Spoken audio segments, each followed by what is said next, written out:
La France a eu l'opportunité exceptionnelle d'envoyer une délégation au tout premier championnat du monde de drone soccer à Incheon, en Corée du Sud.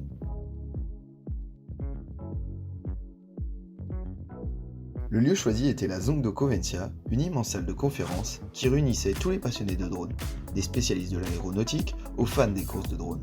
Dans cet endroit, le drone était roi, et c'est ici que se sont déroulées les rencontres internationales de drone soccer. La délégation française était présente pour promouvoir son association et son fonctionnement auprès des autres pays, mais ses membres n'ont pas pu s'empêcher de participer à la compétition de la classe 20, classe réservée aux drones mesurant 20 cm. Après plusieurs journées d'acclimatation, de discussion et de découverte du lieu, la France rentre en compétition lors du dernier jour. Clément Guéguin, le striker de l'équipe de France, nous a fait part de ses impressions quelques instants avant le début de la compétition. Je me sens bien, on est devant la salle, là, devant le Zongdo Provincia. La compétition commence dans moins d'une heure. On est bien, on est en confiance. On a fait des bonnes séances d'opposition au sein même de l'équipe, attaque-défense. Les stratégies et les rôles sont bien respectés et intégrés, donc moi je suis plutôt content.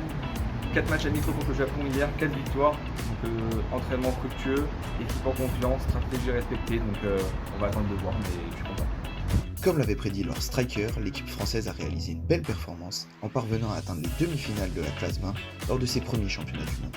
Après s'être qualifié dans un groupe relevé en remportant une victoire contre la Thaïlande et en concédant une défaite face au futur vainqueur coréen, la France s'est offert une victoire de prestige en s'imposant contre l'une des meilleures équipes japonaises en quart de finale. Malheureusement, l'équipe française s'est inclinée face à une nouvelle équipe nippone en demi-finale. La France a tenté de décrocher une place sur le podium lors du match pour la 3e place, mais elle a finalement été battue par une autre excellente équipe coréenne. En ce qui concerne la classe 40, la catégorie reine du drone soccer, ce sont sans surprise les Coréens qui ont remporté la victoire sur leur propre terre.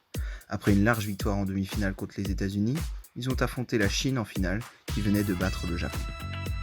Malheureusement, cette finale n'a pas été très disputée, tant l'écart de niveau entre la Corée et la Chine était important. Le score final est de 2-7-0 avec un score cumulé de 53-2 en faveur de la Corée du Sud. Dans le match pour la 3e place, ce sont les États-Unis qui ont remporté la victoire face au Japon, décrochant ainsi une place de choix sur le podium. Cette compétition restera marquée par la superbe performance de la délégation française en classe 20, ainsi que par la nette domination des Coréens dans les deux catégories. Il faudra encore quelques temps avant d'aller déloger les Coréens de leur piédestal.